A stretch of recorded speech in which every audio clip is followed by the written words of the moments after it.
The HSE's CEO says that while hospitals remain under significant pressure due to COVID-19, they are not going to call for any more restrictions. The comments come as case numbers here were over 3,000 for the third day in a row, with today's figure of new cases standing at 3,024. 458 patients are now in hospitals with the virus here, and 90 now in ICUs, both down on this day last week, but still up from 2 weeks ago. Demand for testing has risen by 20% in the last week, and around 16% of swabs are now coming back positive. HSE Chief Executive Paul Reid says that while hospital numbers may be starting to level off, the system remains under strain, but they're not going to be calling for any further restrictions at the HSE yet. The actions of the health service alone won't get us out of this current situation.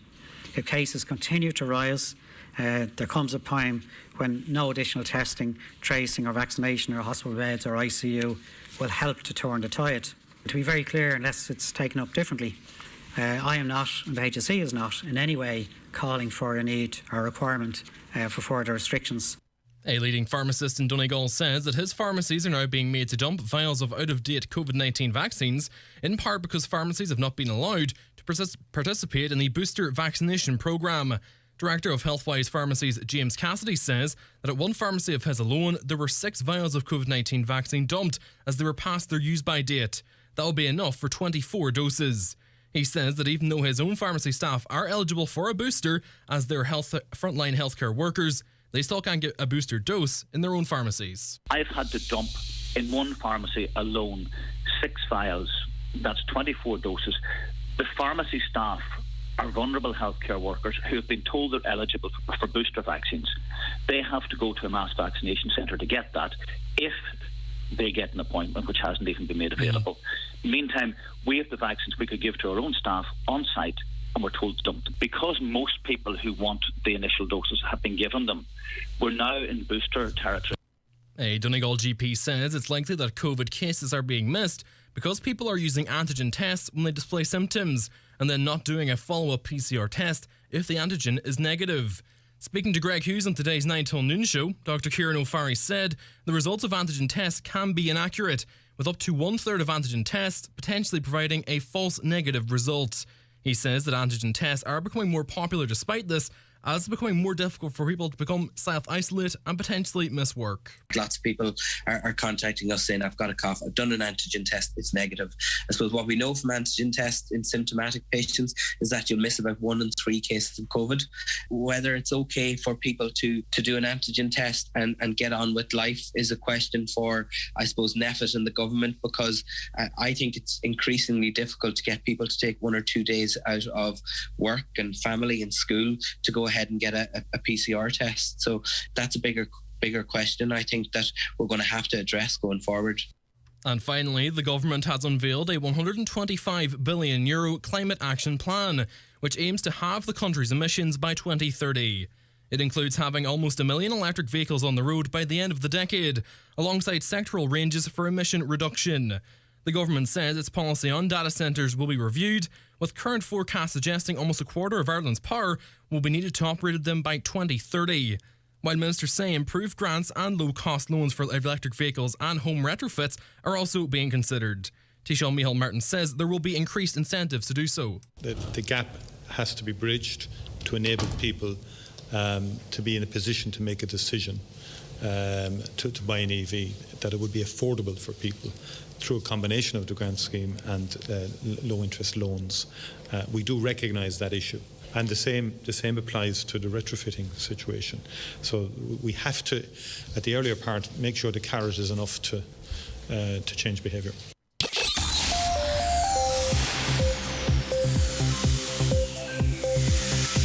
And now the weather. Cool and cloudy this evening, but dry apart from a few isolated light showers.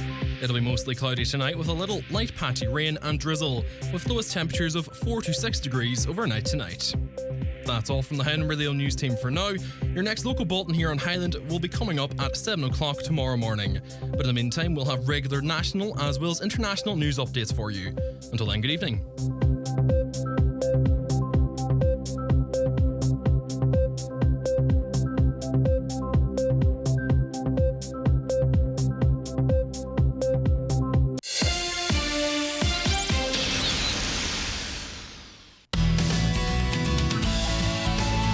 Broadcasting throughout the Northwest and across the world online. This is Highland Radio. Your voice, your station.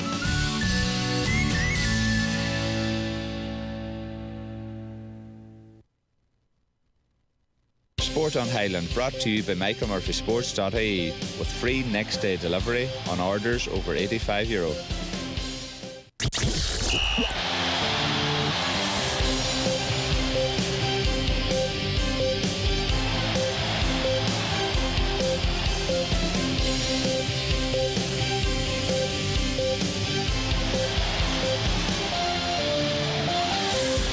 It's a very good evening and welcome along to a score special tonight at 7 minutes past the hour of 7 o'clock on this Thursday, as we present a county final special as we look ahead to the big decider this coming weekend, where St Eunan's will look to try and dethrone the champions.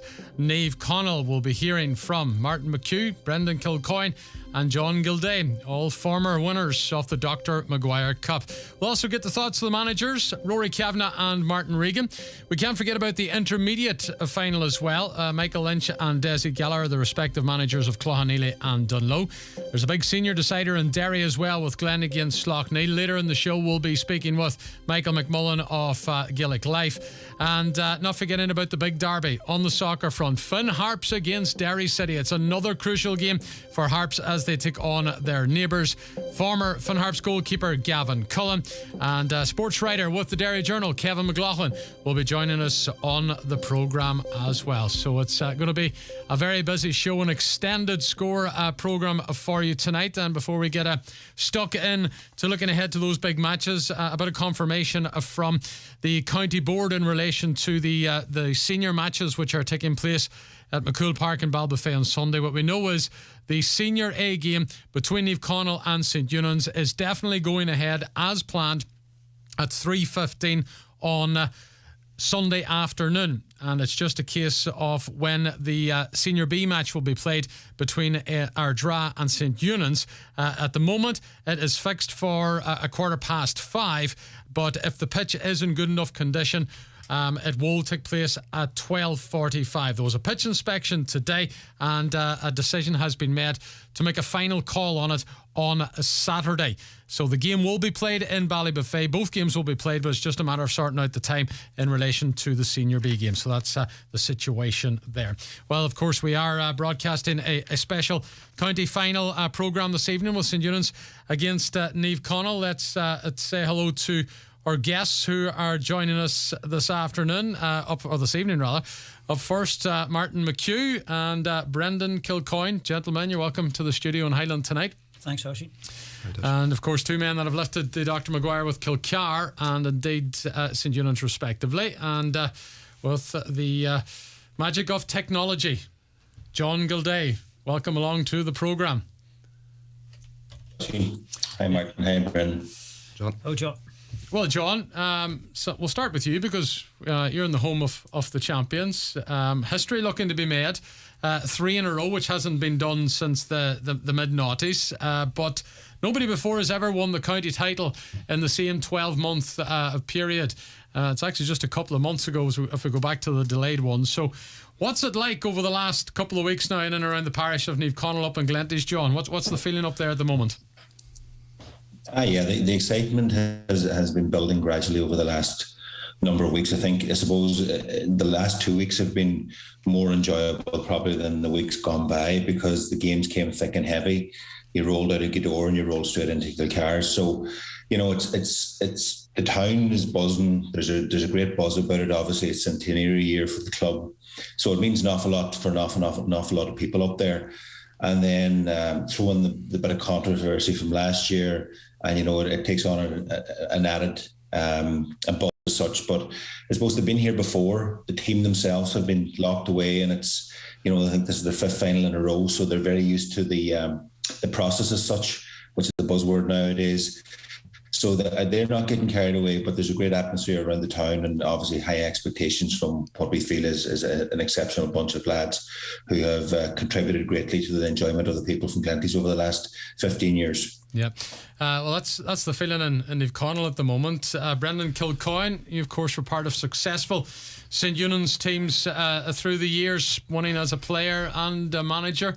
It's been 6 years since Eunan's have been there. Have you got the final feeling around the town this week, have you? Yeah, I think there's definitely a great degree of expectation and hype around the town this year. So there is maybe more so than previous finals, because it is 6 years since Eunan's have been in a county final.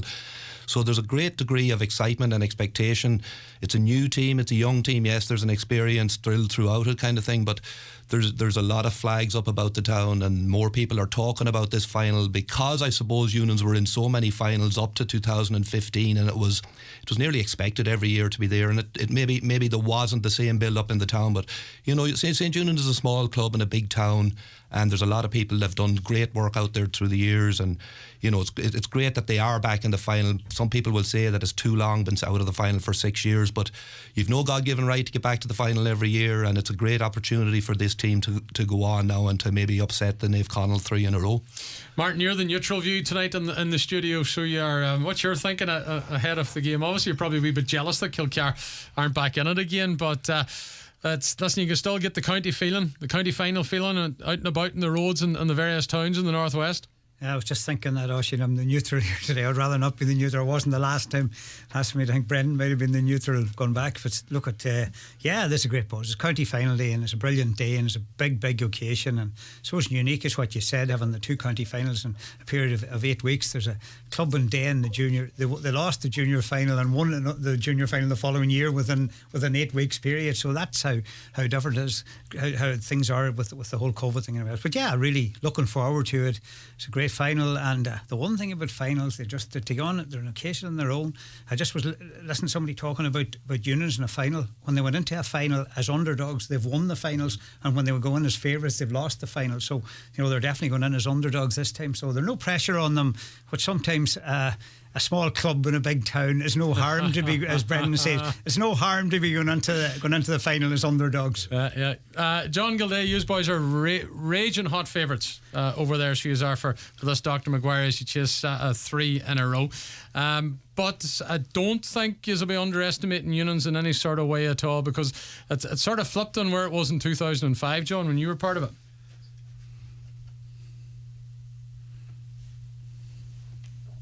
Yeah, listen, I think this favouritism thing's an illusion that maybe held more store, 20 years ago, when maybe players got caught up on it a bit more.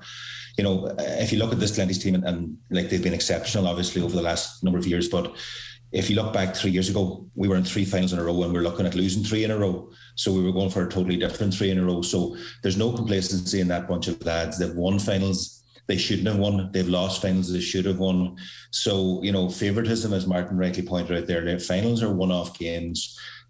Crazy things happen on the day.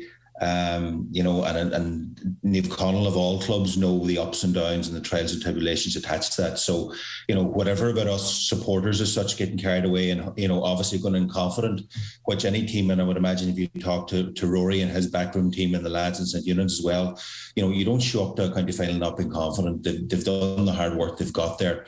So, it's great for us guys on a radio show or down the town to be talking about favouritisms and underdogs and all that type of stuff, but it doesn't really mean a lot on the day when the ball's thrown in, and then it's just really what happens and who gets a break of the ball, because there's nothing in it between these teams. If you look at the last couple of years, despite Niamh Connell won the championship and been dominant per se, there was only a kick in the ball 2 years in a row against St Eunan's. There was a controversy last year with the punch ball by Leo McClune and Sean Patton's case. So there's nothing in it, and nobody in Niamh Connell is going to take St Eunan's for granted. I know we've been strong for the last 15 years, or really strong in the last 10 years, but a lot of those lads remember coming through the ranks where county titles and county finals were very, very rare indeed. So even though we've done well, there's nobody taking it for granted, because we remember the bad old days as well as the recent good days. Yeah, but listen, John, are Niamh Connell a better side now than what they were last year? And even if you go back over the last 5 finals, is this probably the best Niamh Connell side? I feel it is. I just look at the way they're playing. I think the infusion of youth coming through the ranks over the last number of years has really helped, and they've matured and blossomed, and there's new guys coming into the squad every year. So if you looked at like from 1 to 25, they're incredibly strong, and with players come in that actually add to the team. So you're not bringing in a lesser player. Everybody has a role to play. I feel that they've really found their niche as regards that balance between defensive and attacking when they break on the counter that was maybe missing years ago. So, looking at them from a form perspective over the last number of matches, you would have to suggest that they're a better side now than they were last year. However, they won a championship last year. They still have to win a championship this year. So I suppose the proof will be in at 5 or 6 o'clock on Sunday. And if they're Crown County champions, then we can have that conversation. But if you lose it, then that conversation goes by the wayside. Yeah. Brendan Kilcoyne, would you agree that Niamh Conaill are better placed this year than they were over the last number of years and losing and winning finals? Yeah, I do believe so. Niamh Conaill to me are, and I've said this all along all year, I just feel that they're developing all the time, that they've so many strings to their bow now, that, they're capable of getting scores from anywhere in the field. We've seen that with the likes of Ultan Doherty, Kevin McGettigan, Anthony Thompson. These guys getting up the field, kicking scores for them on a regular basis. This isn't a once-off where you have your cornerbacks coming up. And I suppose their style of play subscribes to, players coming from deep getting scores. So I feel to the introduction, I know Charlie McGuinness has been around for a couple of years, but he's really come of age this year, so he has. And his work rate, his positioning at the edge of the square gives Niamh Conaill an outlet for that long ball in. But his work rate is exceptional. I've been hugely impressed with him. And also with Kieran Gallagher, he's been really, really good. He's a quality footballer. He's so much quality for a big man. His skill level is so high. And as John mentioned, they're bringing in these players and they're seamlessly slotting into the team. They understand the group and the work ethic of the team, and they just buy into it. And they're just such a machine of a team. Every man in that team knows their role, knows what they have to do day in, day out, and they go about their business in such an astute and professional manner that they just break teams down. Now, the one thing I would say about them, they don't put teams away. They leave teams in a game up to the last quarter. You look at, Kilcar against Gweedore, even in some of the, the group games, they don't put teams away, and that probably is as a result of the style of play. It's very tight and cagey, and they keep their defence. They're very hard to break down. So definitely, I think Niamh Conaill are a better team this year than they have been for the last couple of years, and they were a fine team the last couple of years because you don't win championships without being a good team. So they're developing so strong. And John mentioned there, the players that they can bring off the bench in the last 15-20 minutes, and it's such strength and depth. You like the Brendan McDyer, Johnny O'Malley, Nathan Byrne, Keelan McGill, Brick Malloy, these type of players, they're all potential game winners. And if you can introduce them players when legs are getting tired and minds are getting tired in the last 10 or 15 minutes, they have the ability to grind out and win games.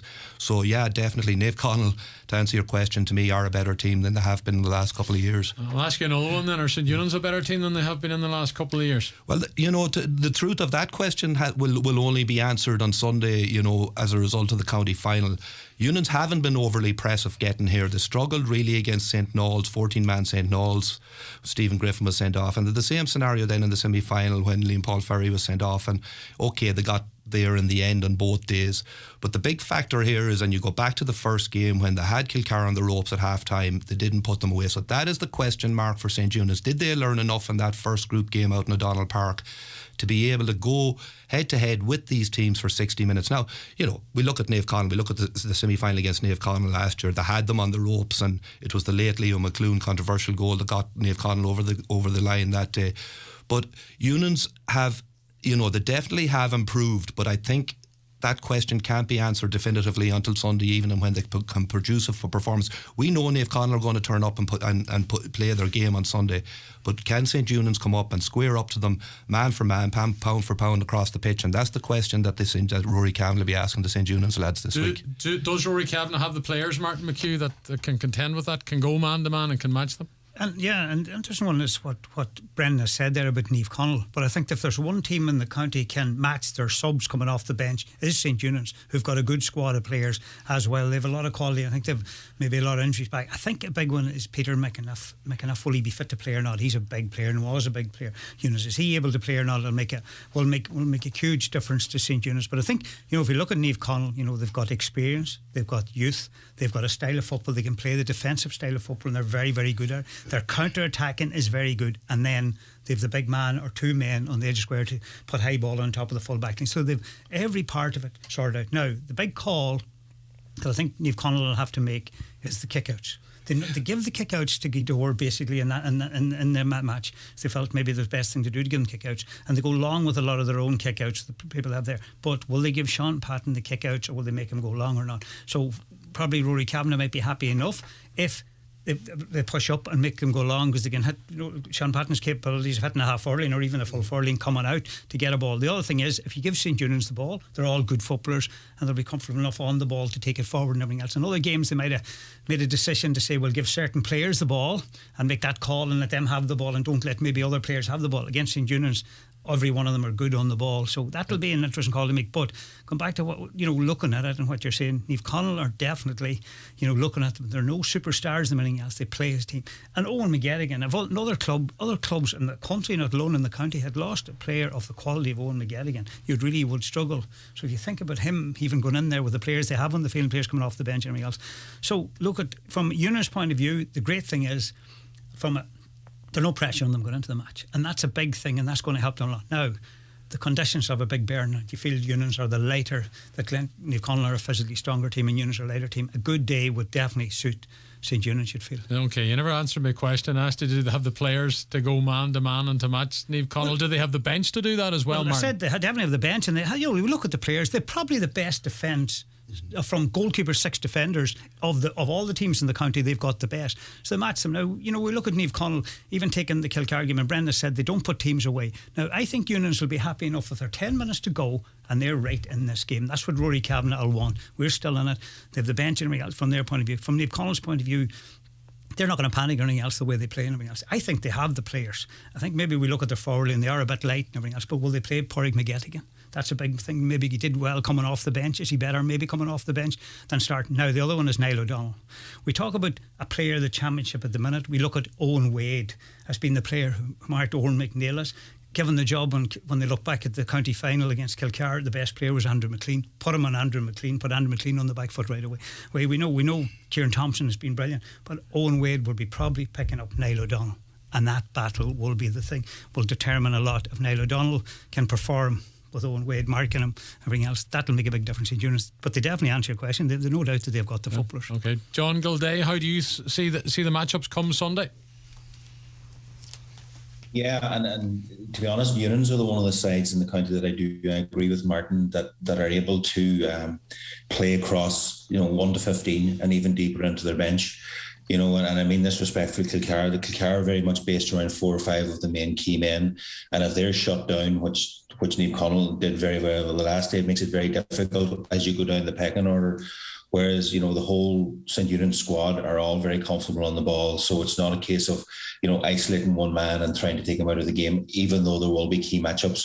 It's interesting you mentioned Owen Wade. Owen Wade was given a marking job in 2005 on the now current Eunan's manager, Rory Kavanagh, and did a very good job back there. And it's still doing the same job, 16 years later. And an exceptional footballer for Niamh Connell, and really should have done probably at county level or whatever, but didn't get around to it. But the matchups are going to be very, very interesting. What I would say is that, Rory has done an exceptional job with St. Eunan's, has come in, brought a freshness to it all, comes with loads of experience, very well respected in the town, very well respected footballer around the county and around the country. So when he talks and he tells people and encourages people listen to him. The flip side then, you have Martin Regan, who's the longest serving manager in the county and has shown an incredible understanding of tactics and how to eliminate and take other key members of the opposition out of the equation. He's done that very successfully over the years, and no doubt he'll have a plan in place as well to try to negate the main strengths. And obviously the O'Donnells would be a big part of the St. Eunan's game plan. And if we can shut them down on Sunday, we're going to be hard to beat. And if we can keep the score down and make it a dogfight, because what Naomh Conaill have proven over the last 10 years is when it comes down to that nip and truck, 10 minutes to go, they're more likely to come out on top than anybody else right now. And they've developed that in a way that's their self-belief, and then doubt creeps into the opposition point of view as well. So I can imagine on Sunday it'll be a cagey affair. Rightly pointed out, Naomh Conaill are not a side to come out and blow anybody away. They played his system, they played a pattern. If they're in control, they're not going to run away 6, 7, 8, 9, 10 points on you. Kilcar have that potential all day long, and that's why Naomh Conaill have so much respect from a Kilcar point of view, because if they get a run on you, they can really do big damage on you. Whereas we don't have that capacity. We don't have a lot of the marquee forwards that will be around the county, even though Big Charlie and the rest of them are doing very well this year. So it'll be tight and cagey, the way it always is with the Naomh Conaill game, unless something dramatic happens on Sunday, which you don't see. And, the idea would be to grind out another result. And I do agree with Martin, the conditions will have a bearing on it, because you would feel that if there's greater physicality with the Naomh Conaill side. I think the ground's going to be heavy anyway. So from that point of view, it probably favours Naomh Conaill a little bit more than maybe the dry sod in June, July or August time. Okay, that's the voice of John Gilday. And if you're watching live on our Facebook channels and on YouTube as well, you can watch the programme. We're all linked up here. We've got cameras in the studio, and we've got John via satellite zoomed in from the parish of Naomh Conaill. In studio, Martin McHugh and Brendan Kilcoyne. We'll have more on the 2021 county final preview on the Score Special coming up after these. Highland Sport is brought to you by Michael Murphy Sports and Leisure Letterkenny, where the Christmas Club is now open. Shop online 24/7 at michaelmurphysports.ie. Christmas has come early, exclusively here at iMotors Drumkeen and Malin. Why not treat yourself to a new Kia or Nissan and avail of the fantastic finance offers available on all 221 vehicles. Order today and drive away in style in the new year. All new orders will be entered into a draw where one lucky winner will win €2,000 in cash. Call in today to iMotors Drumkeen or Malin, or call 07491345567. T's and C's apply. Better value lives at Dunnes Stores, with everything for your meals of the week, like curries, tray bakes and stir fries. We've got Board Bia quality assured meats, including 302-gram fresh Irish chicken fillets and 215-gram fresh Irish sirloin steak, just €3 each. And to make it more nutritious and delicious, there's over 20 varieties of 49-cent fruit and veg. Plus, with our 10 off 50 grocery voucher, you save even more, which means every trip to Dunnes Stores means better value. Dunnes Stores, always better value. Terms and conditions apply. Voucher can be used on next grocery shop of €50 or more. The 9 to Noon Show will be live this Friday from the Market Square in Letterkenny to mark the official beginning of the Buy Donegal campaign, which runs from November 5th to December 31st. Tune in to find out about the Buy Donegal campaign, which showcases the best of Donegal businesses to a global audience. That's this Friday from 9 to noon, live from the Market Square, Letterkenny. For a huge selection of furniture, all at one showroom, pull into Grove Furnishings in Letterkenny. Sofas, beds, wardrobes, tables and chairs. Also a range of carpet, vinyl, rugs and laminated flooring. If it's time for a change, it's time for a visit to Grove Furnishings. Grove deliver throughout Donegal, Derry and Tyrone. Be inspired at Grove Furnishings, Kiltoy Road, Letterkenny. Buy a ticket in Highland Radio's mega draw to win a car. Get your ticket by November 30th and automatically enter an extra draw before the big draw. One lucky winner will walk away with €2,000. Imagine, that's Christmas all wrapped up. Christmas sorted.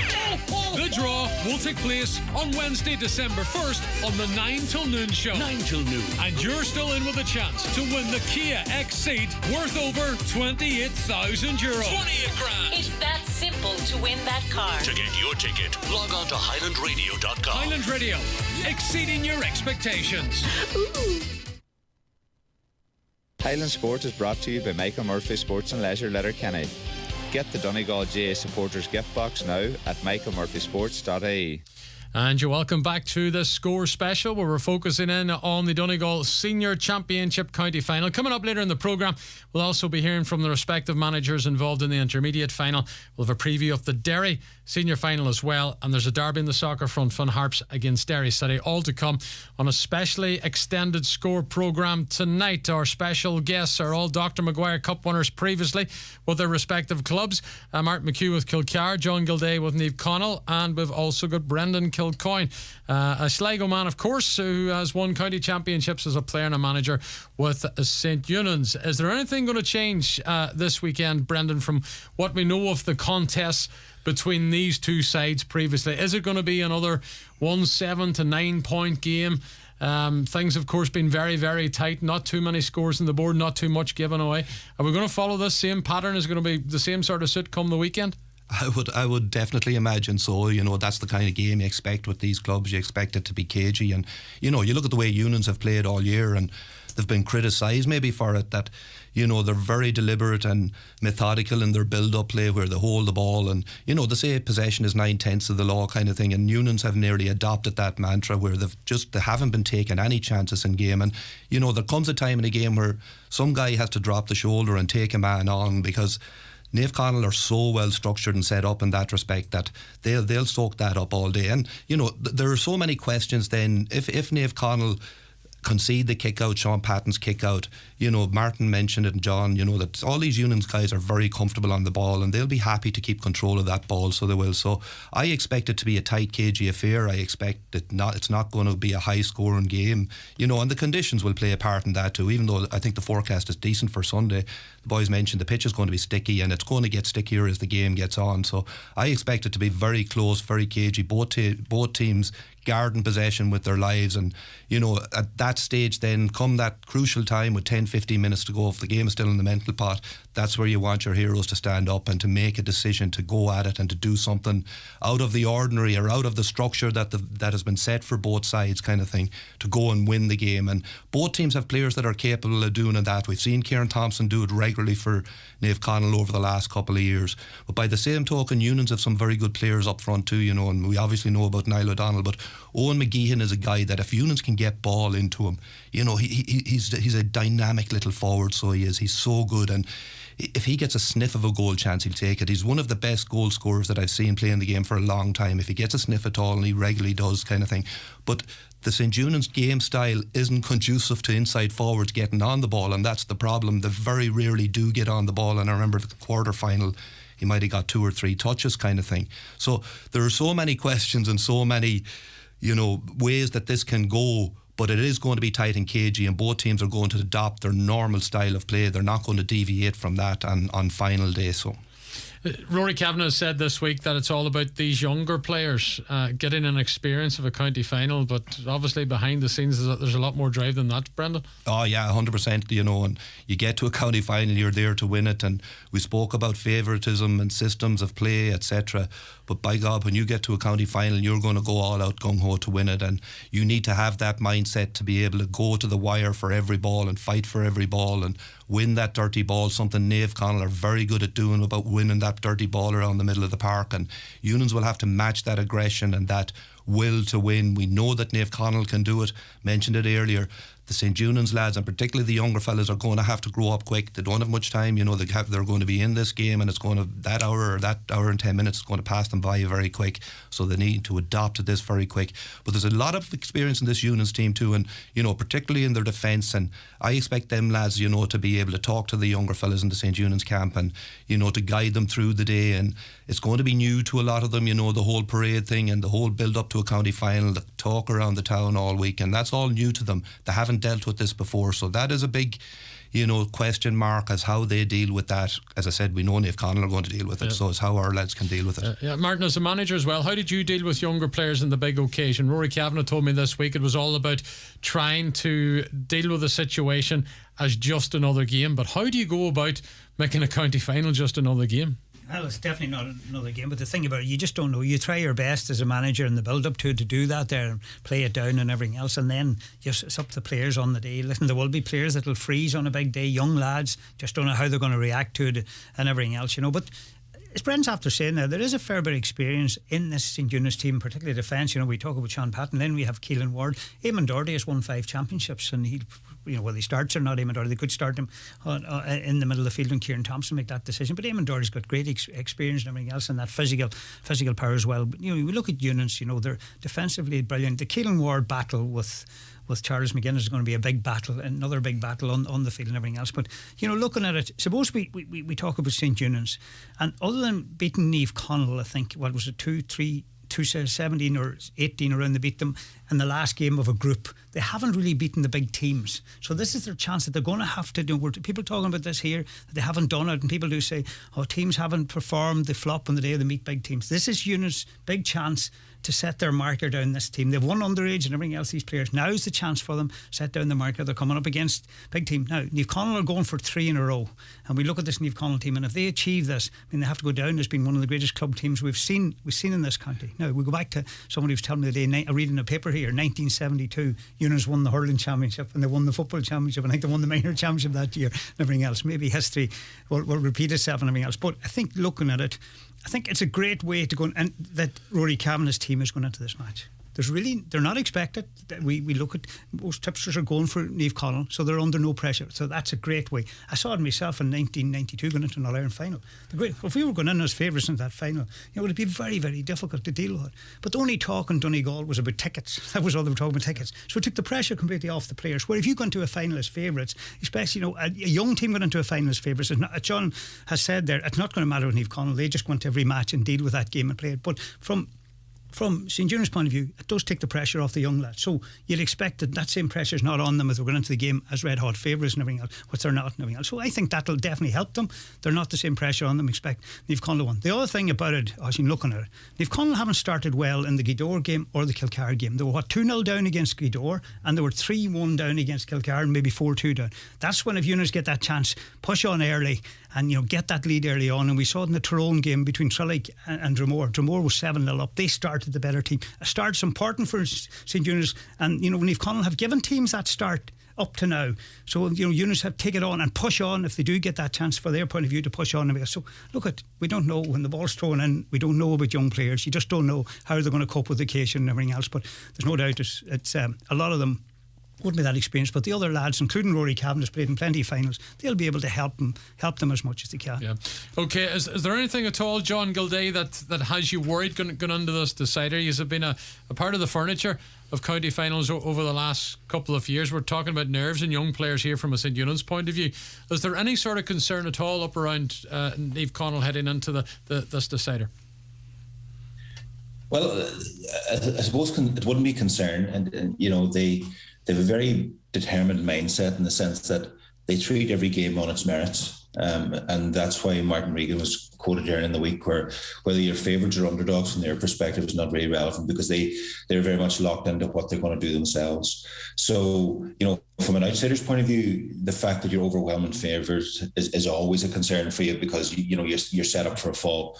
I don't think that'll permeate into the team itself, because, as I said, they're very much focused and they'll have a lot of respect. There's been a lot of big battles with St. Eunice over the last 20 years, going way back when Brendan and myself were playing.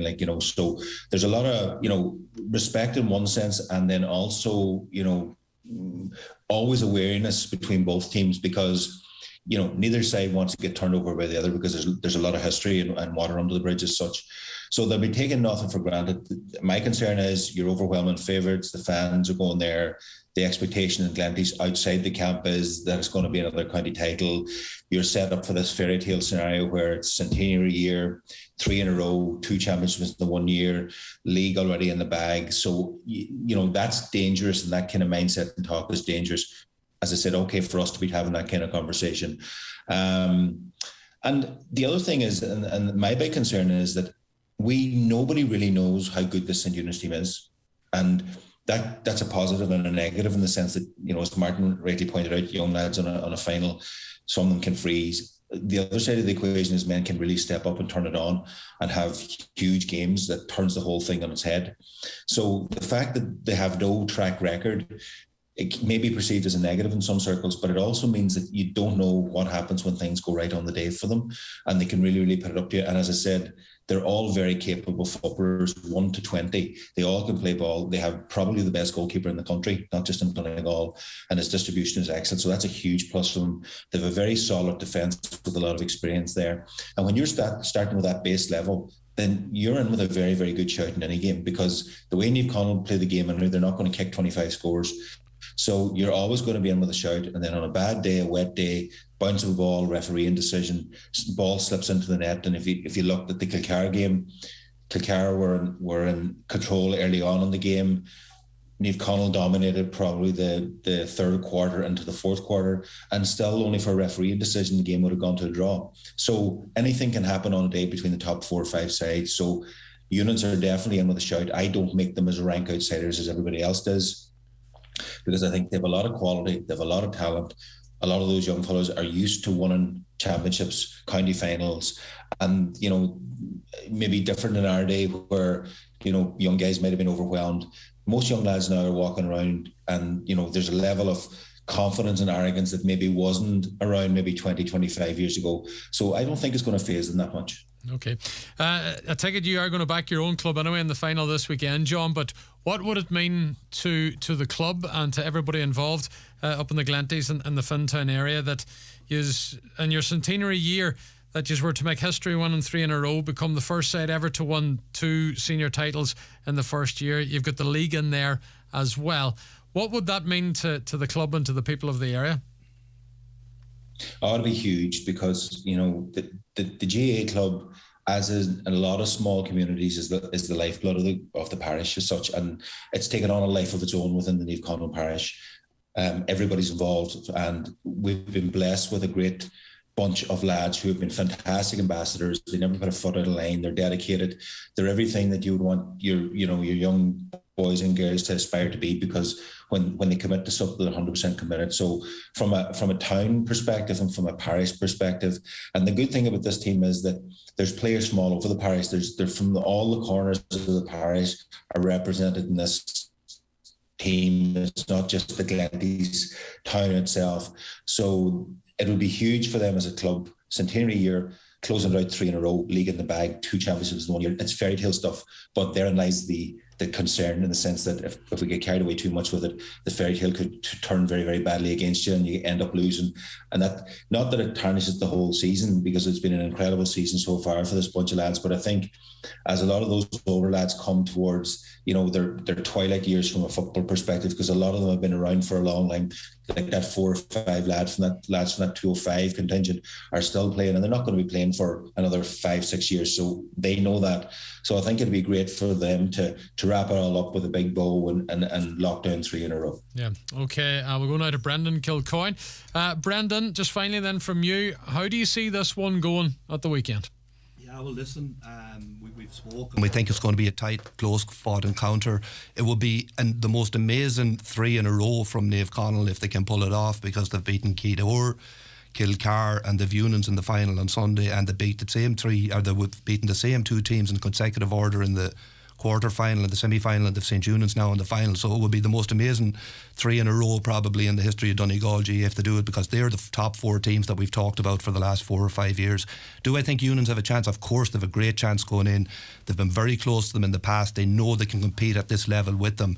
But the big question is, can they push this one over the line? I think they can, and my heart is telling me they can, but my head says Niamh Conaill just might have too much for them on this occasion in what is predominantly a young St. Unans team. Okay, and the last word to Martin McHugh. We've got the neutral in studio. Martin, you of course would love to be there with Kilcar, but it's not the case this time around. Tell us how you see this one going. I just think the 2 lads summed it up very, very well. I think that we look at Unans, you know, they've been very competitive against Niamh Conaill this last couple of years. So their style of football, they have no fear of Niamh Conaill. And, you know, sometimes teams struggle with different styles of football. So definitely the Union style of football. So they've been unlucky in other games. Like you said, the game in the park, they could have beaten Kilcar. They were very impressive the first half and everything else out in O'Donnell Park anyway, from their point. In other years, you know, they've been thereabouts, you know, even, you know, looking back at games. So what do we expect from St. Eunice? It just depends. It's on the day, exactly. We know exactly how Niamh Conaill are going to play and how they're going to do it. And we look at them and the way they can do it and the way they'll grind out results and they'll get there at the end of the thing. So, look at it. I say it's going to be a very, very enjoyable game. It's going to be cagey. A lot of it's going to be cagey. There'll be a lot of teams having possession of the ball and everything. But I think Niamh Conaill just have got that too much, and they have that different styles of football that makes it very, very hard for a manager to compete against it. You know, they've got the defensive style in place, they're quick breaking out of defence, and then they can put the high ball and on top of the full back line test them when they need to do it. It's very hard to compete against all that there. So I'm going for a close match, but a Niamh Conaill victory. Niamh Conaill. Brendan, just to clarify, you're going with? Well, as I says, my heart says Eunice, but my head says Niamh Conaill. I just think their experience at this level. Yeah. And the last one, John Gilday. Take it you're going with Niamh Conaill? Well, given maybe if I knock the favouritism on the head, I'm nearly tempted to tip St. Eunice just to break up it, not to jinx it too much. But you know, I'm like Martin. I'm expecting a tight game. I'm be very hopeful, and that Niamh Conaill will win out in the end. And please God, that's the way it'll work out. Okay, listen, John, good to see you as always, and we'll be talking to you again, of course, later in the weekend as well. Thanks for joining us on The Score tonight, John. Talk soon. Thanks, everybody. See you again. That's John Gilday, who is talking to us live from the parish of Niamh Conaill, and also our studio guest you can see as well on our stream on our socials, Martin McHugh and Brendan Kilcoyne. We thank you for coming in and joining us tonight as well. Thanks, Oisin. Thanks, Oisin. Okay, we're going to take a quick commercial break. When we come back, we'll be hearing from the respective managers, Martin Regan and Rory Kavanagh. Sport on Highland brought to you by MichaelMurphySports.ie with free next day delivery on orders over €85. At Cherrymore Kitchens and Bedrooms, we are now operating out of one new state-of-the-art showroom in Donegal Town. And we invite you to visit our new 5,000 square foot Donegal Town showroom to discover the latest eye-catching designs. Remember, at Cherrymore, you're dealing directly with a manufacturer, which means high-quality kitchens at factory prices. Start planning your dream kitchen or bedroom by calling Cherrymore on 074 9725 822. Cherrymore, 25 years delivering value, quality and service all over Ireland. Do you have a background in electrical, plumbing or carpentry and joinery? Are you interested in teaching and developing the skills of apprentices in your area? Generation Apprenticeship is recruiting. In the coming months, we are recruiting over 100 new instructors and support staff to work with craft apprentices in education and training boards across the country. For more information and to apply, visit etbi.ie, an initiative of the Government of Ireland. Are you troubled with painful varicose veins? Restore your confidence with vein treatment at Kingsbridge Private Hospital, Letterkenny. Our vascular consultants offer assessment, advice and options on the latest treatments available. So why wait? Say goodbye to varicose veins and hello to healthy legs. With appointments available, why not book your consultation today? Visit kingsbridgeprivatehospital.ie to find out more. Because life matters.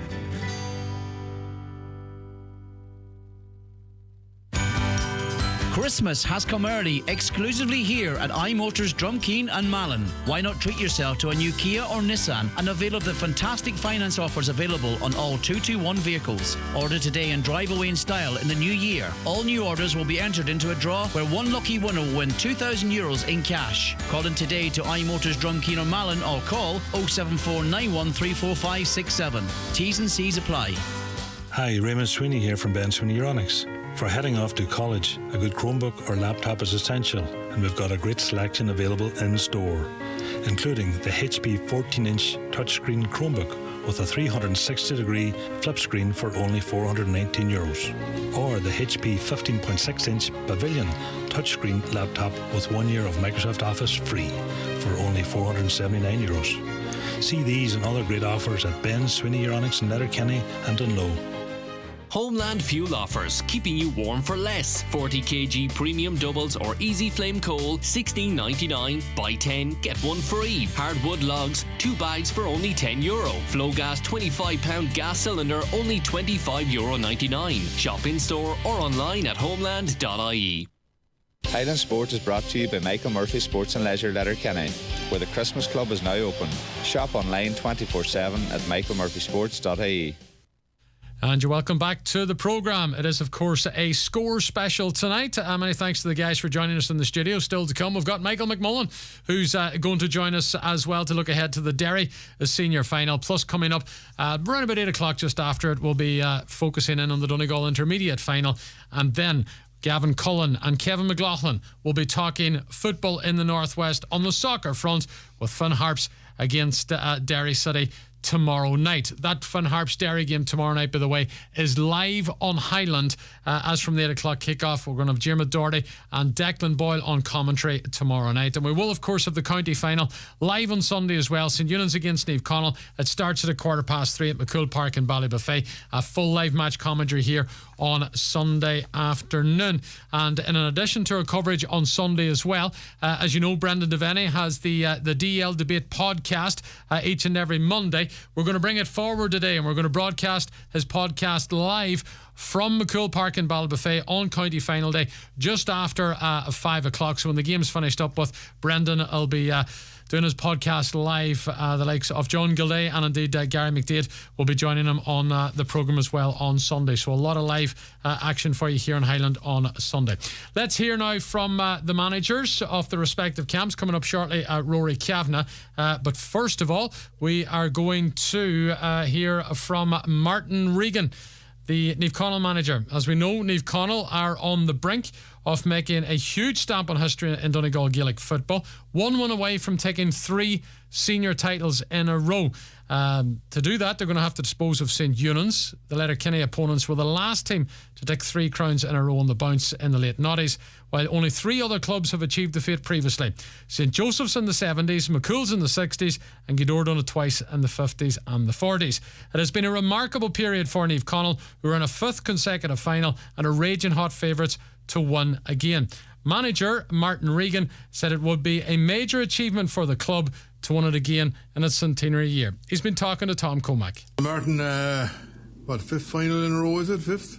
Aye, 5th in a row, I think. Right, we lost 2 and we won the last 2, so looking forward to this one now to see what it goes. And I suppose this one is special, given us 3 in a row. Yeah, definitely, it's a huge thing. I suppose in our centenary year as well, it's a big thing as well for the club, and all the past members of the club and past people that would have helped out in the past. It's a big occasion for the club this year, so it's brilliant to be in the final now. Yeah, the year that's in it. You came back really well after all the trauma and all that went on last year. You know, I thought you really just came out and did what had to be done in the league, won the league, and now, you know, in a final again. Yeah, I suppose the thing about the league, it was, you kind of forget about it now. It was, championship was taken over, but the league was important for us this year, and I suppose all the boys knew with the 2020 final so close to the league finishing, they were all playing for places, so they kept competition for places up really, really high for the league, so that stood us in good stead. And when the league was nice, and to go and beat in the league as well, it was a great thing for all the boys that were involved in it, and I suppose the county boys coming back and then give us a wee lift from the championship. Yeah, and sometimes you can be given out about the county boys away, but the fact that they're away to leave the door open for somebody else, and over the last couple of years you've got the chance to blow on other players. Well, that's it. Look, at your panel is stronger for it when you're missing them players, and it can be difficult to line out without them, but when you players ready and able to step in and mad for game time and deserve game time too, because they've trained awful hard all year. Yeah, that's great. And when them boys come back, then they lifted another wee level. Yeah, and you've had your fair share of injuries as well. We've had a few injuries now. We're close to full strength now. Obviously Owen was long term, he'd on the cruise ship, and it's horrible for him now. You know, he broke his heart coming up to the Kilcara game, the 2020 county final. He found it really, really tough, and I know he's finding this difficult as well. Every championship games he's itching to get going, and he'd be loath to be out there playing, so it's difficult for him. And I feel so sorry for him. Obviously missing the 20 final was tough, and another championships then just so soon around the corner. The timing couldn't have been worse for him, but look, he's still down helping us out to whatever he can, and he's there. He's still a young man, so he's plenty of time ahead of him, so he does. Yeah, so, and obviously, you know, you've got on well without him. You know, a lot of people said it was a body blow, but, you know, it seemed a seamless transmission. I think you moved Oran Doherty's centre half forward. Oran's giving us plenty of energy now up in the forward line, but look, there's no dispute, no one's a huge loss. Owen Getting's a massive loss, no matter, even though we're playing well without him, you'd still rather have a player of his quality on any given day, so he's a massive loss, and it's not that we're managing without him, he is a big loss, but we'll be better without him. But look, we're soldiering on. There's nothing you can do about injuries. You have no choice but to batter on. Yeah, I know you don't like talking about individual players, but I was speaking to a man last week, and he says every time I go to a game I come away with a different idea which of them Dohertys are the best. They're fantastic. Yeah, they're brilliant, and in training, like, it's just since they came into the panel whatever 6-7 years ago, they've been unbelievable, and their energy they show at training, and the shape that all three of them have got themselves into. They're an absolute credit to themselves, and they leave everything on the field, and they're massive for us, all three of them. They're great lads. And obviously that's what keeps the likes of Leo going, and Marty Boyle, the ageless Marty Boyle at this stage, and I think he's probably older than yourself, and he's still going strong. I might have a couple of months in him now, but not much now. There's not much between us. And Anthony Thompson.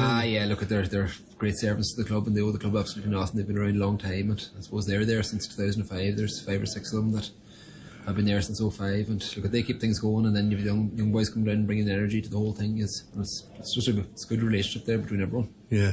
Looking ahead to St. Junan's, a lot has been made obviously of the rivalry and the games between you and Kilcar and you the best teams, but over the last couple of years when we look back, probably St. Junan's are the one that have given you the greatest frights. Oh, absolutely. It's the last 2 years, like, we were blessed in both semi-finals in 2019 and 2020 to get over the line. I think last year was extra time, and even at that stage we were 3 down with not long left, and we looked beaten, and we got that goal that goal, I suppose, that everyone's still talking about. But look, at we got the break that time, and we managed to get over the line. But this last 2 games, and league games, and even championship games prior to that, there's never been anything between us and Union's. We've managed to come out the right side of it this last couple of years, but only by the smallest margins, and it'll be the fine margins and that bit of luck that's going to decide this Sunday. Does that be a concern for you? Because you know, from the old adage in Gaelic football, every time you lose to someone and you give them a run for it, you're getting a win against them or getting maybe a break, or... Look at it. We've said it for years that we came out the wrong way, and we lost 2 finals in 17 and 18, and you know, we knew we weren't far away. Alright, we were well beaten in both games, but we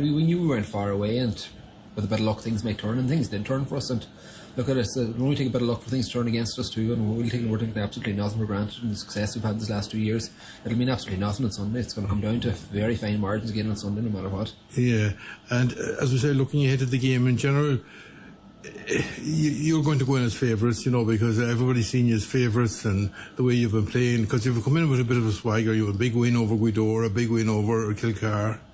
Look, at favourites tags they mean nothing to us, and I know it's an old cliche that you paint away to it, but we genuinely don't, and we've gone into games loads of times as underdogs as well, and it never bothered us too much. We always knew on any given day we were good enough to beat anyone, but likewise on any given day, if we don't perform to our abilities, that we're there for the taking, and Unions will know that too. But based on this last couple of years we've played them, there's going to be nothing on it. And favourites, underdogs, in our eyes, it genuinely doesn't mean a thing. What is it about St. Junan's that maybe, I'm not sure if you're losing sleep over it, but it worries you a bit, or maybe be a concern to you? Look, at Unions, they're a great team. They've a great young squad there, and they're hungry and they're energetic, and they'll do whatever they have to get over the line. They've some quality players. Of course, they've some quality players throughout. We know that, and we know about the county players, but they're players that aren't on county squads are serious threats too. Like Owen McGeehan, he's setting the world alight this last couple of years. He's as good a forward as there is there in the county, and that's county forwards included as well. He's a brilliant player, and throughout, you know, Park and Getting and all these boys, Conor Donald, there's great players, and there's no weak links in the Union's team at all. And defensively, they're really, really strong. If you look at all their defenders, they've all played county at some level the last number of years, and they're all county standard players. And like, we know we're in for a huge battle to get any bit of success on Sunday. Have you any time over the last 5 or 6 years, or maybe even longer, pinched yourself and think, really, is this all happening? Because it's been a great run for Atlantis. It has. Look, we've managed to win a few championships along the way, right? But there's, you know, we've had a lot of disappointment down them few years as well. We lost 2 county finals that we felt we kind of left. Maybe we could have performed better on both days, and there has been some good days, but there's been very disappointing days too. But even those disappointing days, you know, the years that we put in, even the years we lost finals and lost semi-finals, they were enjoyable years, and it's the enjoyment you get out of all the time down there with the boys as well. It's brilliant with us. Yeah, and they are a really cohesive unit, and they are a unit together, and they're in this together. They are, and that's what I said. Even years we've lost things, there's never a blame game with anybody. We are all in it together, and we enjoy being there together, and we enjoy our time down the training field together. When we head away together, they really are that one big family. So there. So what is it? One big push now over the weekend? Yeah, that's it. Look, we've another week ahead of us, and hopefully we don't pick up any injuries. I think it might have been the Tuesday or Wednesday before the 2020 final. We lost Rowan McGettigan to the Cruciate, so hopefully we get through this week with no injuries, and we are at full strength. There you go. That's Martin Regan, hoping to be at full strength for the county final this coming weekend against St. Eunan's. You're tuned to a score special here on Highland on this Thursday night as we focus in on the Donegal Senior Championship County Final. Just one more piece from the seniors' decider to play, and that's from the Letterkenny camp. St Eunan's, of course, will reignite their county final rivalry with the Glenties Fintown boys as the old rivals clash for the Dr. Maguire this coming weekend. The sides have met in 4 deciders, and it's split 2-1 each ahead of their 5th meeting. As we know, St Eunan's were favourites in most of those, but this week they go in as underdogs. St Eunan's manager Rory Kavanagh says it's a great occasion for the younger players in his group to experience, and knows well that anything can happen on final day. So Rory, looking forward to the final this coming weekend. St Eunan's tagged with the underdogs. It hasn't happened too often in the past, but as you know, anything can happen on final day. Yeah, absolutely, Oisín. I mean, we're just all looking forward to the final now. There's been a good buzz about the town in the last week or so, and you're seeing flags and bunting going up, and it just adds that sense of occasion. But yeah, look, the underdogs tag is probably irrelevant to nearly everybody now. It's about producing the goods in the day, and I suppose it does show the level of consistency that Glenties have been at in the last 4 or 5 seasons, and the fact that they're chasing 3 in a row, and I suppose the fact that they've really come through a really hard side of the draw and quarter-final games against Gweedore and semi-finals against Kilcarn. They've maintained that really good level of consistency. So look, we know we're going to go into it as underdogs, and we're going to be up against it. But look, we're a young side, and hopefully we can bring a bit of that energy. And there hasn't been much between us in the last couple of seasons. In the last couple of years, there's going to be a kick of the ball. So look, we're looking forward to it, and that's the main thing, that we're in the final. Does it ease the pressure then on you that everybody's talking about? Eve Connell on this 3 in a row, and Eunan's are coming in under the radar. Is there much pressure this week? We've been enjoying the build up, and that's what I've been emphasising to the boys. Like, a lot of them are going to experience county final day for the first time, and it's about enjoying the build up and enjoying each other's company, and we'll prepare, I suppose, like we do for every game. We'll have our training sessions and our analysis work done, and it's about treating it as any other game, really. So look, I think by the mood in the camp, they're all really looking forward to it, and can't wait to get going now on Sunday. How do you treat a county final like any other game, Roy? By preparing the same way as you do for every other game. So that's what we've been doing, and that won't change, no matter if it's a county final or any other game. So look, we know that what is in front of us in Glenties is a very, very consistent team, a team that has a game plan now that's been embedded over the last 4 or 5 seasons with the same manager, same group of players. An experienced cohort of players that are bringing the next generation along through with them. So they're very, very comfortable in possession of the ball, and they're very, very comfortable in producing big moments. And they've some players that that have produced big moments in the last number of years. So it's up to us to try and come up with the goods to counteract that. But look, we have a few boys ourselves that have experienced the big day, and that have been good this week, that have been good among the younger guys in particular, and talking to them and coaching them along during the game. So it's great. It's going to be a good occasion for everybody. Yeah. Are St Eunan's a better team this year? Because you have gone one position further in the last couple of years. You've made the final. Is a better group this time round? I think we'll be a better group having experienced Sunday. There's definitely going to be that. And no matter how many times you play, to experience the big day is a different thing. So for them players that haven't experienced it, that'll be a brilliant learning for them to experience the whole build up and the occasion. And but the reality is they've jobs to do at the end of the day, and that's why I'm saying it is like any other game. You have your jobs to do, and there's certain things that we need to tick off, and hopefully we've them ticked off now in the last couple of weeks preparing for the game. How do you try and go about eliminating the nerves factor, because it is a huge occasion, Roy? I think by just treating it as any other game, Oisín, as I said before, there's going to be that nervous energy that's within a group. And I remember myself in my first final, I think it was 2000 against Ardra. Yeah, as a young player, you just can't wait to get the game played, and it's a matter, of trying to harness that nervous energy and embracing it in the right way. And I think that the hurlers even last week have shown what can be done if you have the proper belief. And I think there is good belief within our squad. Yeah, what's it like as a manager for the first time around? Listen, that's been a learning experience too, Oisín. There's been ups and downs and bumps along the way, and we haven't been at our fluid best, I suppose. In every game there's been kind of peaks and troughs, and most of the games that we played.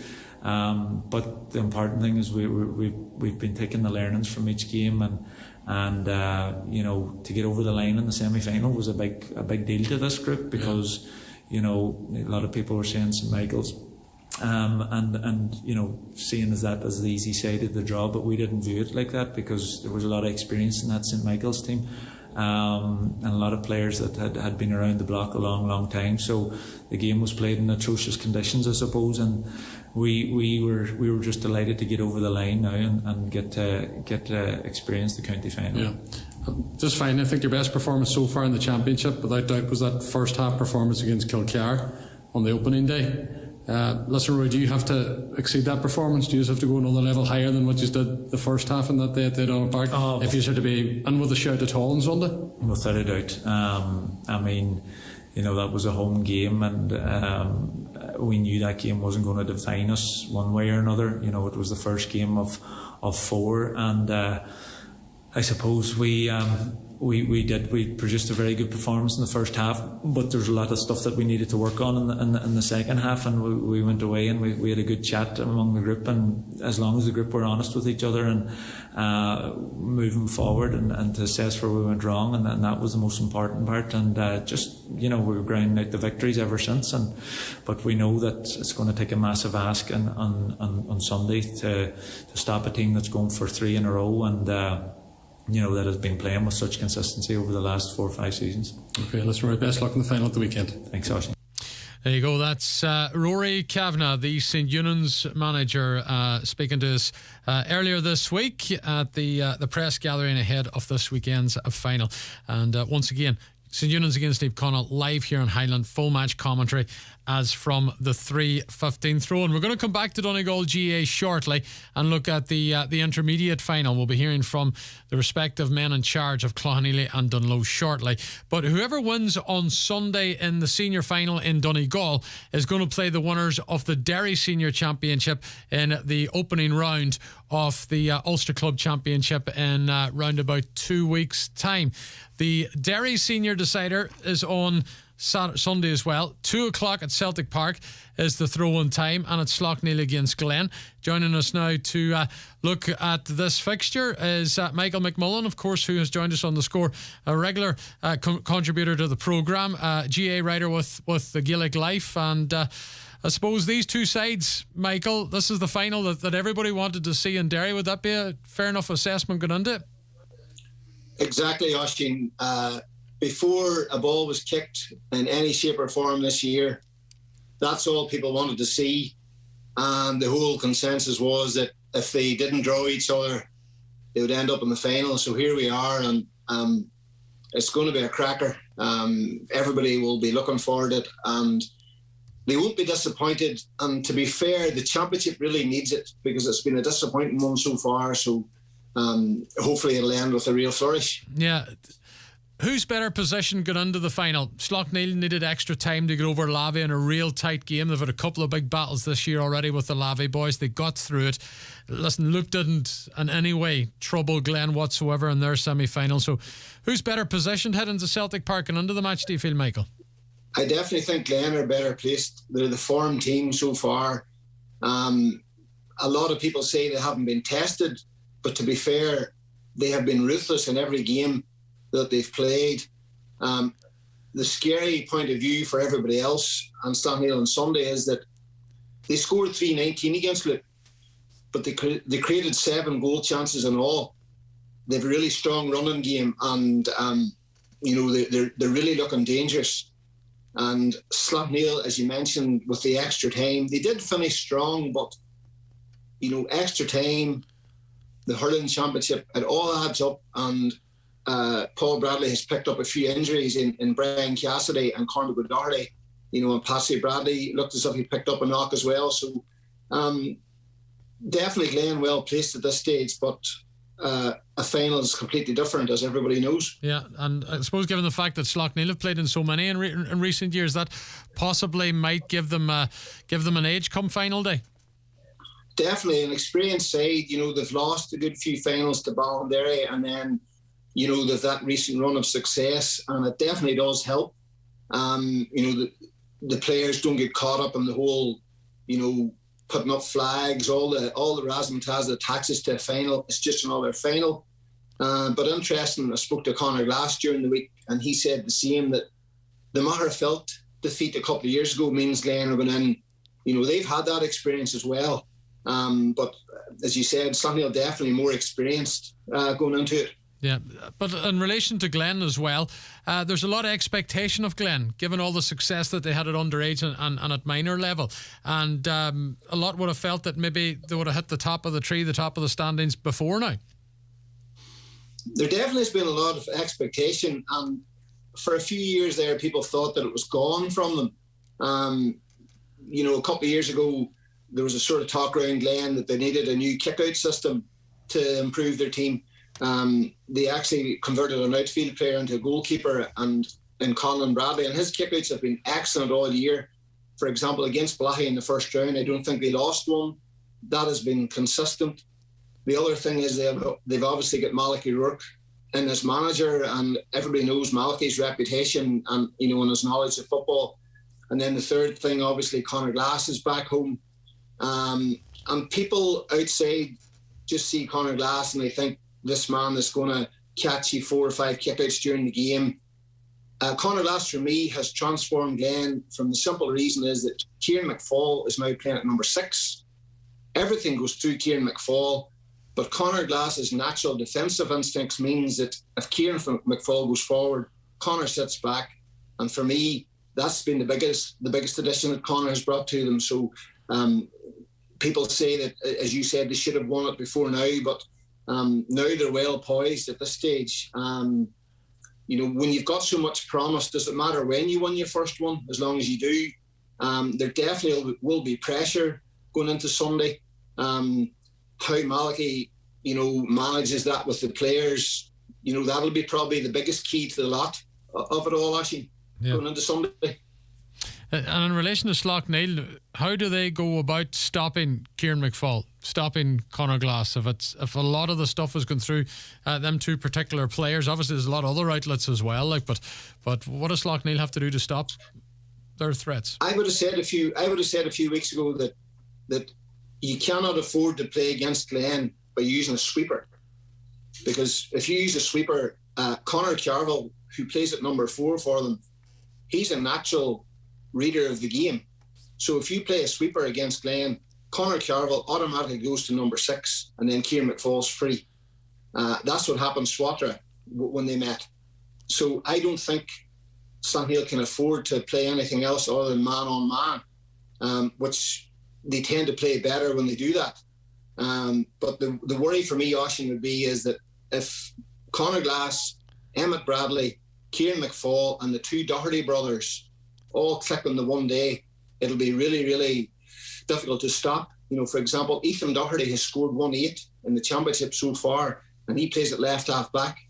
Kieran McFall scored 7 points from centre half back. So as much as they've got a lot of youth and a lot of mobility, their main game is the running game. So if Slaughtneil don't play a sweeper, they have to be able to occupy Glen's defence, and that's where the worry is. That, for example, Shane Wigan has scored 331. Christopher Bradley scored 21 points. The next scorer Slaughtneil have is Micheál McGrath at 2 goals and a point. So Slaughtneil are so reliant on Wigan and Bradley, and if Glen could stop them, Slaughtneil are in trouble. Yeah. And when I mentioned to you a wee while ago that Glen had created 7 goal chances, Slaughtneil conceded 8 goals in 6 matches. So it means that Slaughtneil is going to need their biggest performance of the year, because they haven't played well this year. They're in the final. They've had a couple of decent performances, but they haven't played well.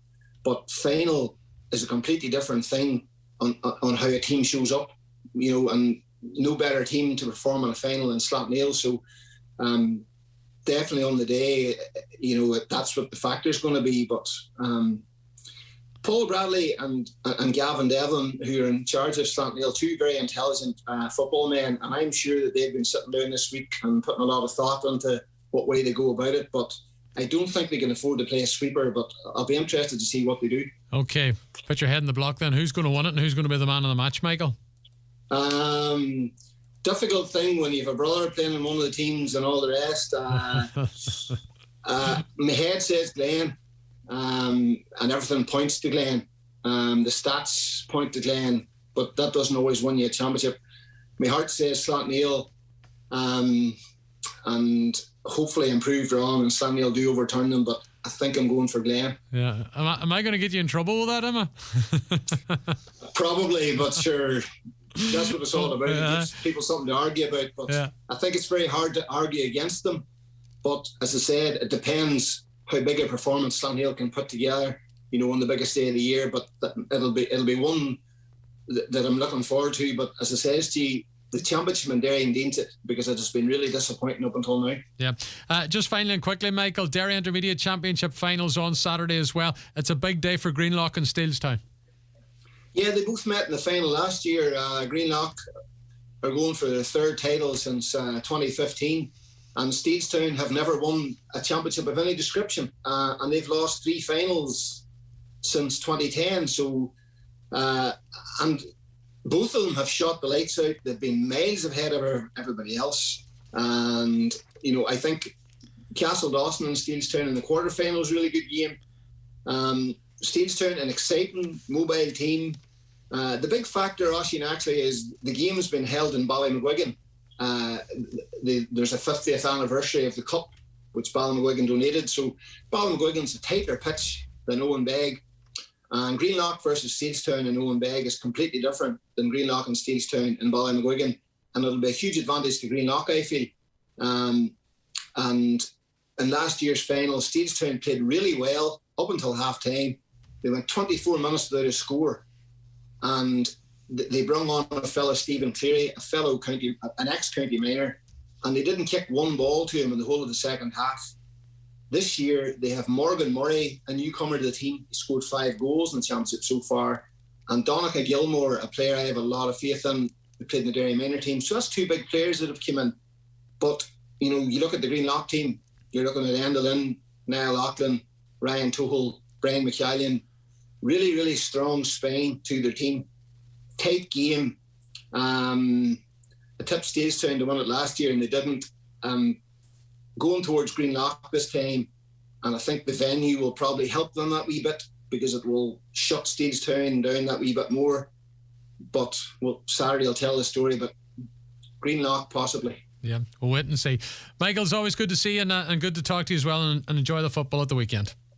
Thanks, Oisín.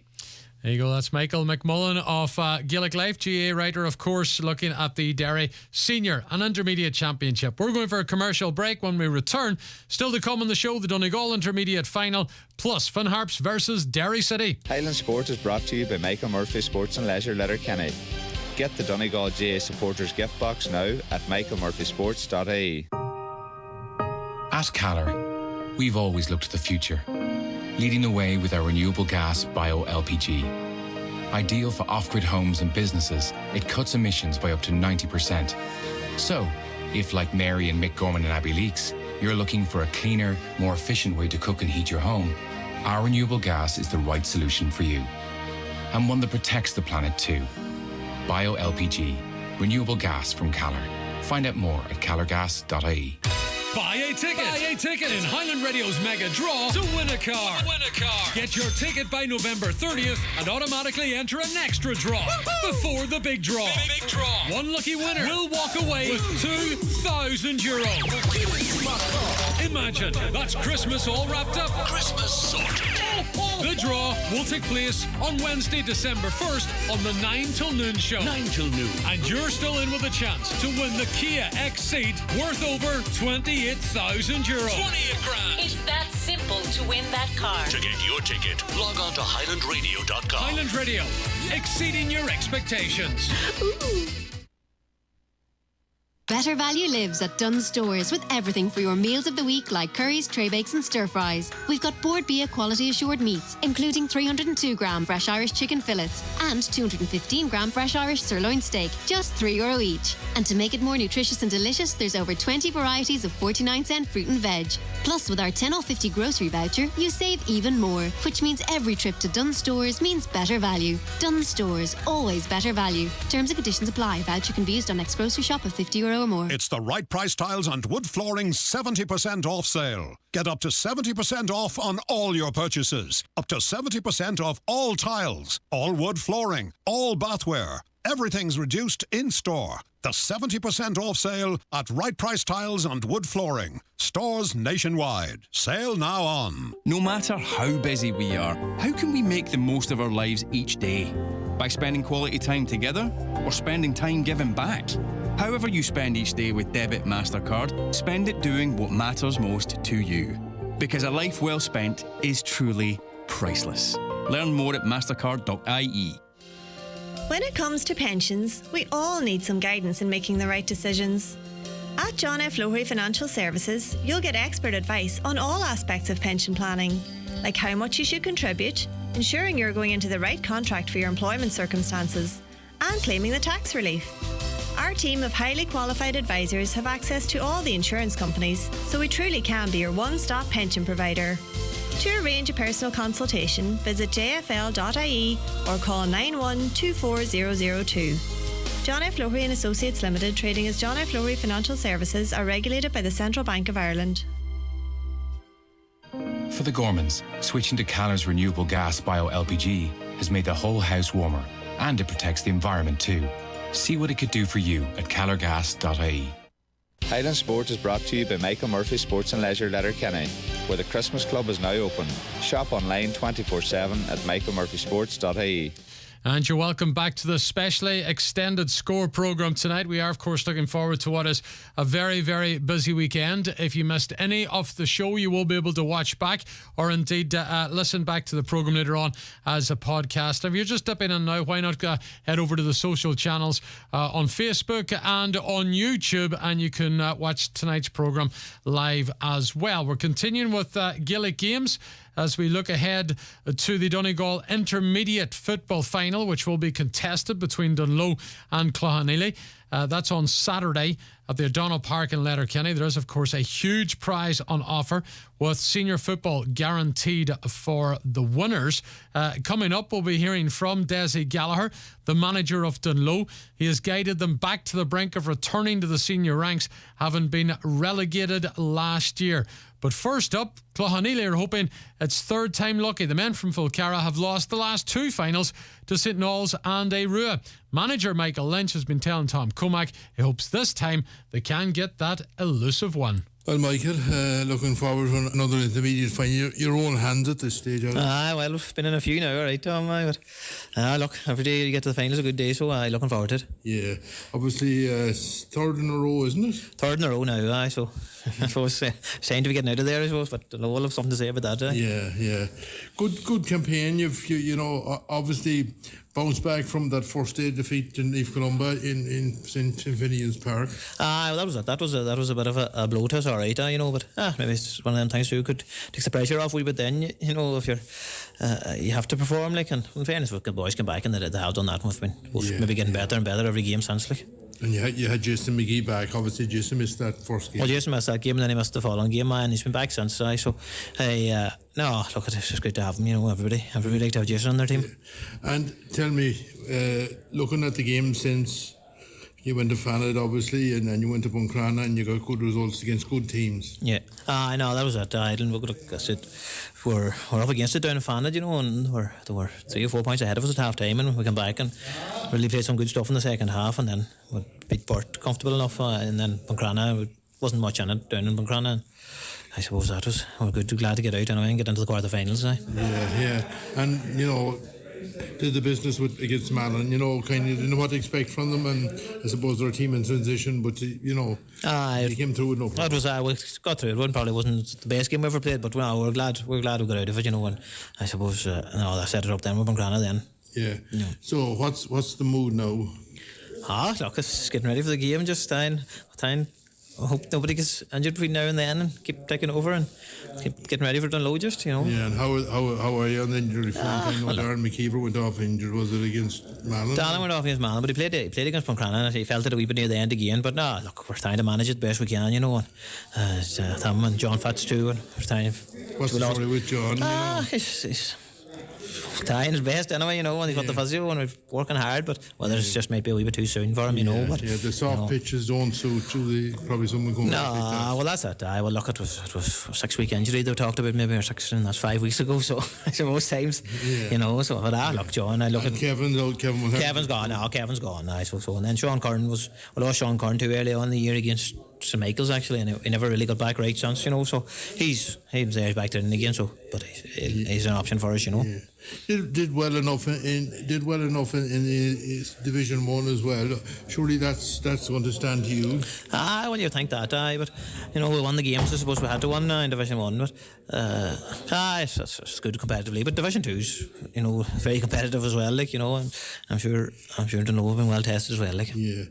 And tell me, in terms of preparation, how has it gone now since the quarter final? You've had 2 weeks. Well, that's it. No, that's it. Look, we're just, like I say, we're tapping along just, you know, and trying to avoid any injuries and trying to get all cleared up and working on a couple of things just. But look, now you're into November now, stag evenings and bad weather. It's hard just to be working on everything. And you fellas away at college and things like that as well. I know so a lot of clubs it can be a problem for them. We have a few boys away as well. But look, I suppose with the weekend break, look, we got out on Saturday there, you know, and we had a good session, you know, so.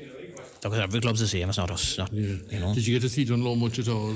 No, not really. No, it was we were on nearly the same time as them, and I seen you obviously. I seen the streams, the videos. You know, that's about it, like, you know. Yeah, and a good old rivalry there, a healthy rivalry indeed. You know. Well, that's it. I don't know. I suppose maybe it's a couple of years now since we played Dunlow. I suppose I think maybe. In the last couple of years that you did meet, I think you had the upper hand. I think maybe in 2018 we beat them well. I think maybe in the first game, and then they beat us in the last game of the league, and we stayed. That was our first year back in Division 1. We stayed up, and they actually went down that year, I think, you know. So it was. Having lost 2 in a row, there must be tremendous appetite, tremendous hunger in the squad. There is, but you know, as I said, that'll not get you over the line. Like, you know, you have to go out and play as well, you know. And Dunlow, I'm sure they'll be hungry to get back up there a season senior team, you know. And I'm sure it was a big loss to them to have to come down to play intermediate, you know, after being senior for so long, like. So I'm sure they'll want to be up straight away. So I think that'll hardly come down to that either, you know. So Desi, looking forward to the intermediate final this weekend. I'm sure there's a fantastic atmosphere around the club now, just days out from the big decider. Yeah, it's great. It's great for us to be in it. Hey, and look, there's a buzz in the town. Yeah. Like this weekend will be 5 county finals in the last 3 weeks. It's unheard of, don't know, like, you know, to get one at any age or any stage would be great, but to get 5, like with ladies hurling underage and now 2 senior teams in it, it's great. Yeah, it's going to be a fantastic day with 2 teams there in the A and the B final. But from your point of view, you've got the A game to look after. It's been a very good season for you. Has it gone as it planned, or has it gone better than you thought it would at the start of the campaign, Desi? Well, probably now you're in the final, it's probably gone a bit better than what you thought. Like we looked at getting in a quarter final. That we aimed at the 9 league games to get settled and get into it, you know, and see. And then our aim was to get out of our group and get into a quarter final, because we never knew what intermediate championship was about. So we had to aim for that. And in fairness, when it came to championship, the boys really focused, and they went at every game. It didn't matter who we were playing. They went at it as if it was an All-Ireland final to them. That's the way they looked at it, and that's what they brought to it. And, you know, and people said we got an easier draw, and no game in championship's easy no matter what you do. We just had to go out and play them, you know. And were you fearful of maybe that you might fall into this so-called trap of being stuck in intermediate football? Because there is a fear of that. Your opposition, Cloughanilly, at the weekend, this is their 3rd year in a row in trying to get out of it. Was that maybe in the back of the mind at any stage, Daisy? Well, we never really brought that, because we were new coming into the management. We hadn't been there. Probably some of these boys having been managed by us at senior. I had a lot of these at underage in schools football, you know, and we were new as a management team coming into it, so we didn't really focus on that. We just focused on getting things right and trying to get the boys confident that they were able to go and play football and enjoy their football. That was a big thing because they weren't enjoying it before this, you know. Yeah. Have they got better as the rounds went on? Probably when you start with 5-19, yeah, it's hard to get better than what that was, you know. Like in the first quarter that day, like we had 3-7 scored. It was unbelievable stuff. I thought, what are we going to do to stop them? But look, as it went on, it got tougher. Teams seen that we were doing that. They set up more defensive. It was harder going, you know. Yeah. So look, it's probably the last day against Glen was a big test for our boys, because Glen are established. You know, they're a physical team. They have the likes of Aaron Doherty and Lanty Malloy and them boys there that are probably more household names than what we have, you know. And look, to stand up to that and get out the other side of it was great. But it just shows you as well, if you don't have, I suppose, marquee players, if you want to call, it's all about the cohesion and the group together, and it certainly gelled well for you guys. Look, the group's brilliant. The boys themselves are great. Even down into the reserve team that are all the older lads now playing, that have played for years, they're in the reserve team. Like, the group at this stage is brilliant. The buzz is there, the atmosphere, it's all good, and hopefully, look, we can keep it that way, you know. Yeah. What about the opposition, and what's your take on Cloughaneely for the weekend? Cloughaneely, look, it's just well publicised that the 3 in a row, you know, for them, that they don't want. You know, it's not 3 in a row that you want, it's 3 that you don't want. And in fairness to Michael's probably seen more of Dunlow maybe than he's seen in Cloughaneely, because him and Francie Freeler were in Dunlow the last 3 or 4 years all the time. Every time they had got a minute, they were over watching in Dunlow, you know. So look, we don't know that much about them really, because we're playing in Division 2. But we've seen them playing here last week, and in fairness, they were very good, because Buncrana were a good team, but they really were a seasoned senior team, if you want to say that, the way they played the game, you know. So you can tell they're playing in Division 1, they're playing that level higher. So hopefully, look, we can compete with them and maybe get them on the home straight. We don't know yet. We'll see how that goes. That's fine. And do you feel any pressure around this, do you? Does the group feel any pressure? I don't know if they feel pressure or not. I don't feel any pressure now, because we've taken it game by game, and look, it's all new for us. We're just happy to be there, and you know, we're just delighted to be in a final. Yeah. You know, anyway, a senior final for us is brilliant. Yeah. You know. It would be some night on Saturday night if the A and the B intermediate title was to make its way back down the road. It'll be a great night in Dunlow. Jesus, it'll be a brilliant night. We had some good nights over the years, but this would be just top of the 3, you know. Yeah. Well, listen, best of luck in the final, Desi. Okay, thank you, Oisín. Desi Gallagher, manager of Dunlow. Before that, Michael Lynch, manager of Cloughaneely. Both those clubs contesting both finals on Saturday at the O'Donnell Park. The Intermediate A and the Intermediate B.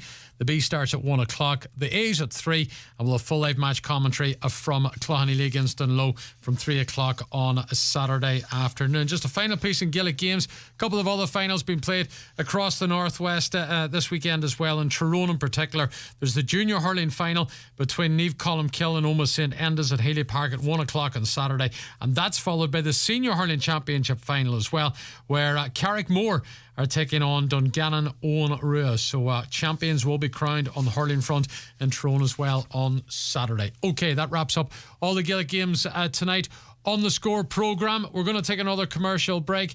When we come back, former Fun Harps goalkeeper and captain Gavin Cullen is joined by Kevin McLaughlin of the Derry Journal. There's a big derby tomorrow night. It's Harps against Derry. Highland Sport is brought to you by Michael Murphy Sports and Leisure, Letterkenny. Get the Donegal GA supporters gift box now at michaelmurphysports.ie. Big plans doesn't mean big repayments with a home improvement loan from Inishowen Credit Union. Whether you're converting the attic, changing the kitchen or doing work to the garden, talk to us today. With rates starting from 6.18 APR, no hidden fees or charges and fast loan decisions, we have the perfect loan for you.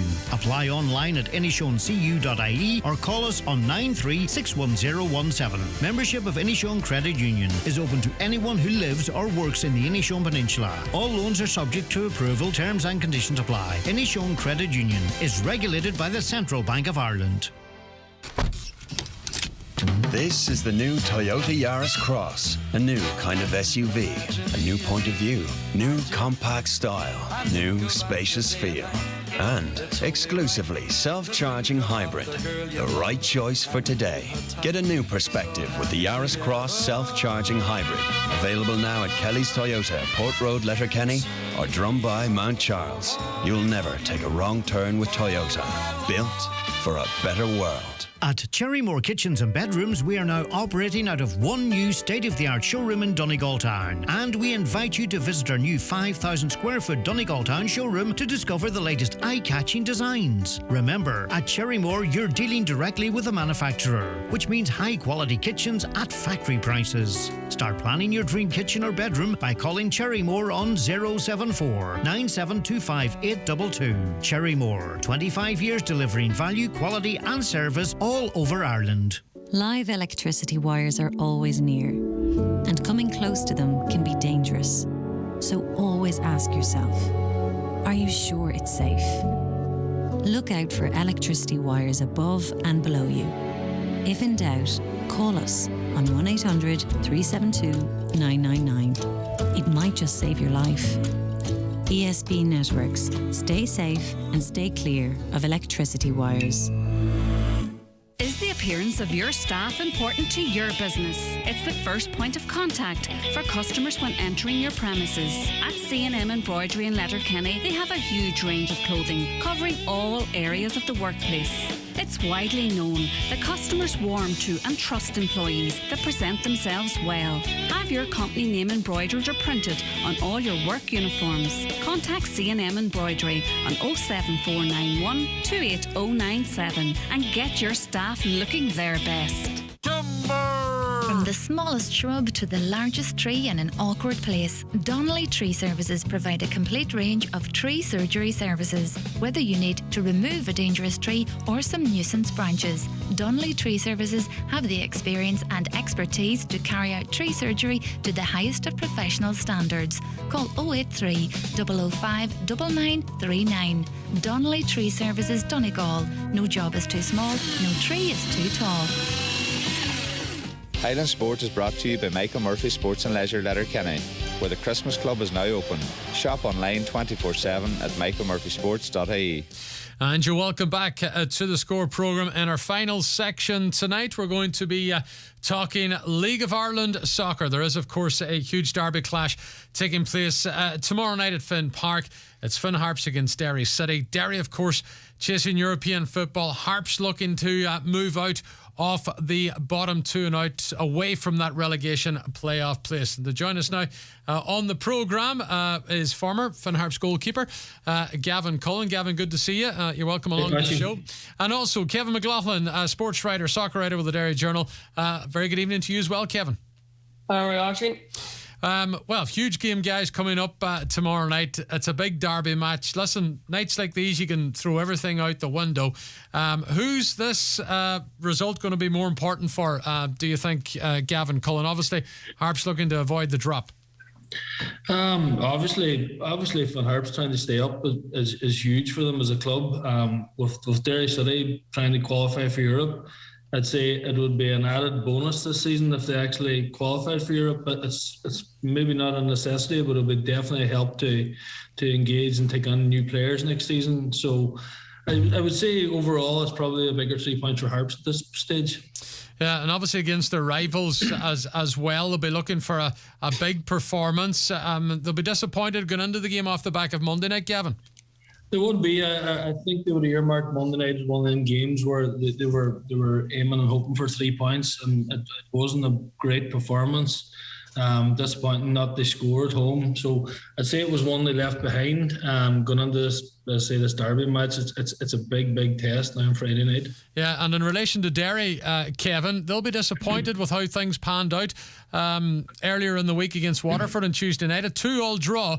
We heard Rory Higgins say after the match that it was a point that they didn't deserve, but they ended up getting something out of it, and they'll be looking for improvement tomorrow evening. Well, they will certainly. They haven't played well in the last number of weeks, to be honest with you, in the last number of games. Speaking to Rory today, it's like 4 draws from their last 8 games. So the form's just sort of waned off. But the good thing from Rory's point of view is that fighting spirit has been there all season since he's come in. And them late goals too in the space of a week obviously drawing last week Ronan Boyce in the last couple of minutes against Bohemians. And then, as you say, then on Tuesday night down at Waterford. So they are given that sort of never say die attitude, but performance-wise, they'll want to play better, and they know they'll have to play better if they want to get someone down at Harps. Yeah, Ronan Boyce is struggling, having picked up a knock on Tuesday night. Kevin, the Remelton man has been in fine form this season. One of the young guns, of course, for Derry. Will he make it tomorrow night, or is he going? No, you know yourself and Gavin would know Derby games, players suddenly can make it then. To Annie's defence, like he did go off pretty early in the second half at Waterford when Derry were trying to get back in the game, and he did limp off. But you know yourself, these niggles in Derby games, you normally get over them. I expect them to play tomorrow night. Yeah, and what kind of game are you expecting tomorrow night, Kevin? What do you expect to happen in the Derby? I think it's going to be tight. I was down myself on Monday night at Ballybuffet, and the pitch was starting to really feel the weather. The last couple of weeks have been bad. It was very heavy, and to be fair to Harps, they have too many players on their side that they want to play, so it won't suit them neither. But I think it's going to be a tight affair, and I think, to be honest with you, whoever scores first has a massive chance of maybe winning the game 1-0. I don't see many goals on the game. Yeah, you'd agree with that, Gavin? It's going to be another tight derby. There'll not be too many in it, will there? Yeah, there's no doubt about it. I think over recent years it has been very tight between Derry and Harps. Even this season, even though Derry are going for Europe and Harps are trying to stay up, there's only 7 or 8 points between the teams in the league. So there's not a hell of a lot. I think Derry have had good momentum since Rory came in.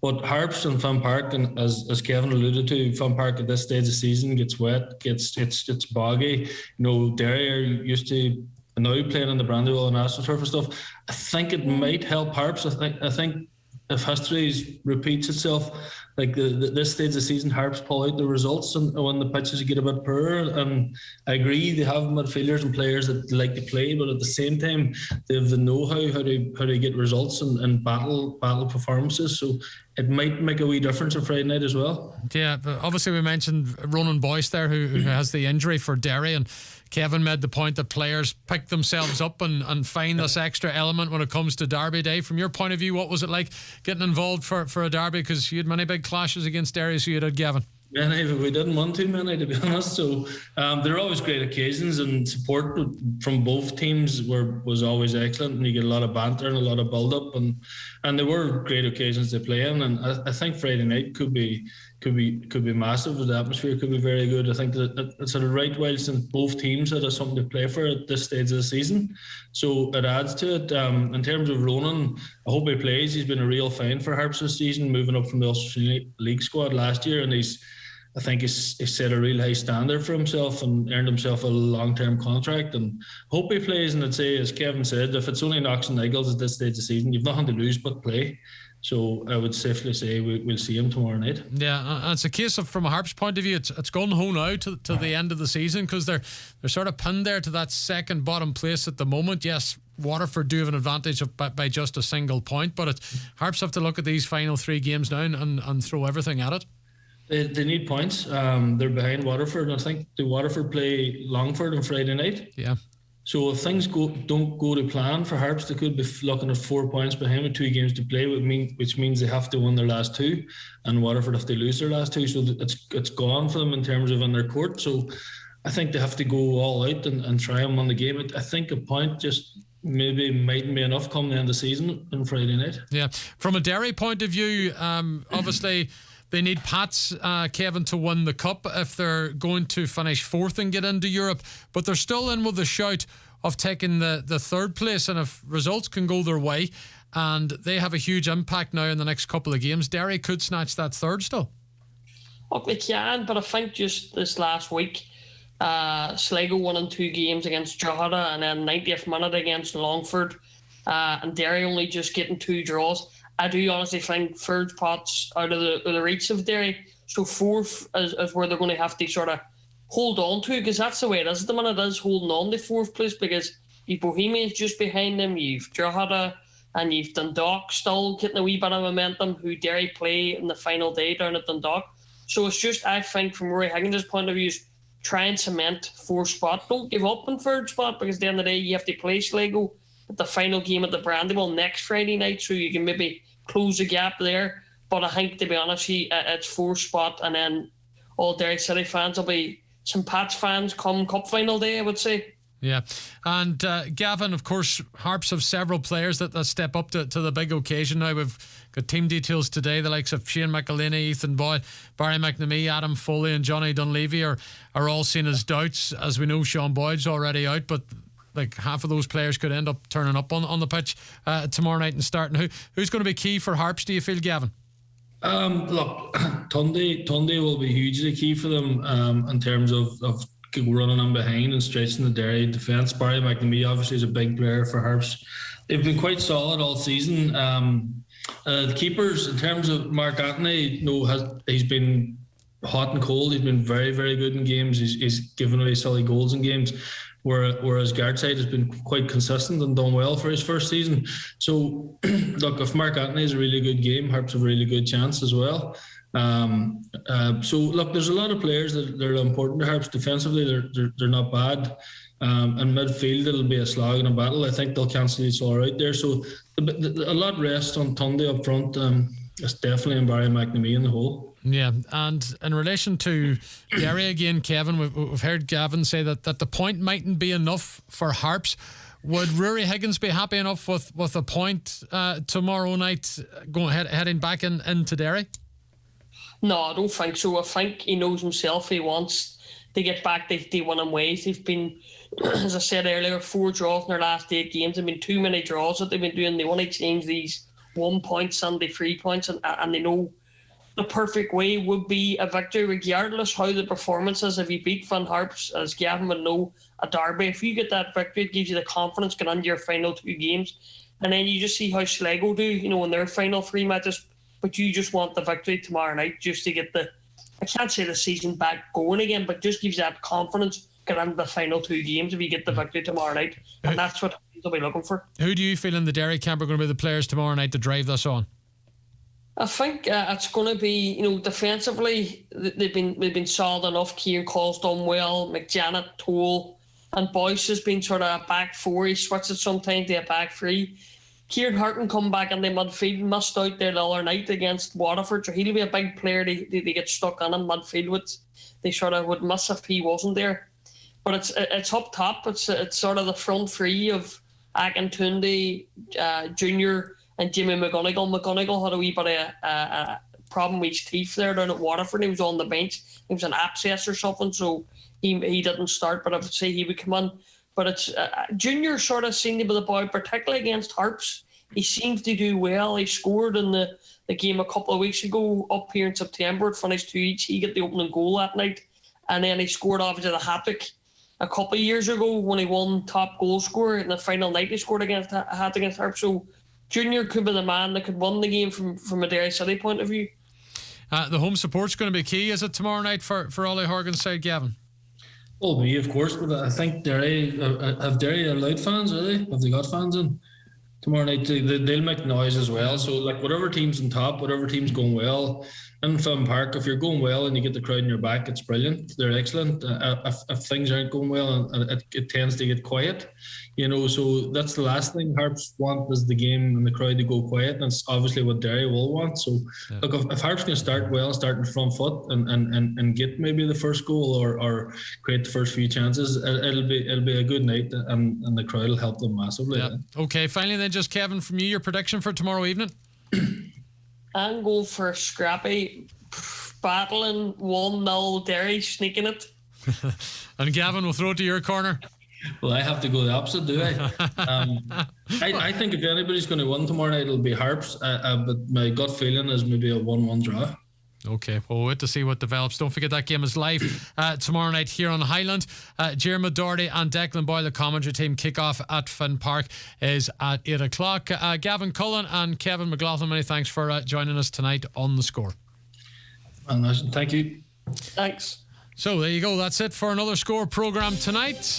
We are bang on 12 minutes away from 9 o'clock, an extended show this evening to facilitate what is a very, very busy weekend. Hope you enjoyed the programme again. If you missed any on it, you will be able to listen back and watch back. That will be available shortly on highlandradio.com. Enjoy the rest of your Thursday evening.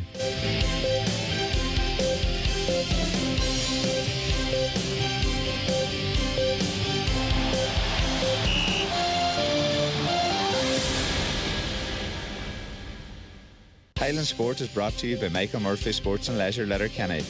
Get the Donegal GA supporters gift box now at michaelmurphysports.ie.